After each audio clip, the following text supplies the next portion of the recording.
Hello, welcome back to Onam series part 2. അപ്പോൾ first പാർട്ടിൽ നമ്മൾ പറഞ്ഞിരുന്നു നമ്മുടെ ചുറ്റുപാട് നമ്മൾ ഒരുക്കുകയാണ് ചെയ്യുന്നത് മഹാബലി തമ്പുരാനെ വരവേക്കാൻ. അപ്പോൾ അത് കഴിഞ്ഞാൽ മെയിൻ എന്താണ് ഞാൻ പറയണ്ടല്ലോ അല്ലേ, നമ്മൾ ഒറ്റക്കാലം തൊട്ടിട്ട് നമ്മൾ കാത്തിരിക്കുന്ന ഒരു കാര്യമാണെന്ന് പറയുമ്പോൾ ഓണക്കോടിയാണ്. ആ ഓണക്കോടിക്കായിട്ടുള്ള കാത്തിരിപ്പും പ്രതീക്ഷകളും ഓണക്കോടി എടുക്കാനുള്ള പോക്കും ഒക്കെ നമ്മുടെ ഏറ്റവും വലിയൊരു കോർ മെമ്മറീസിലൊന്നായിരിക്കും അല്ലേ.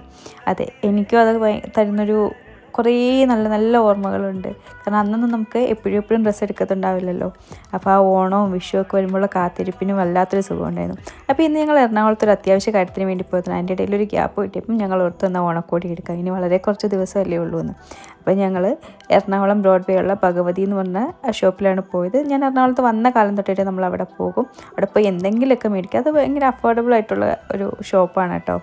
അപ്പം ഞങ്ങൾ പോയി ഓണക്കോടിയൊക്കെ കുട്ടികൾക്കൊക്കെ ഉള്ളത് എടുത്ത്, എല്ലാവർക്കും ഒന്നും എടുക്കാൻ പറ്റില്ല സമയപരിധി കാരണം ഞങ്ങൾ ഓൾറെഡി ലേറ്റ് ആയിരുന്നു.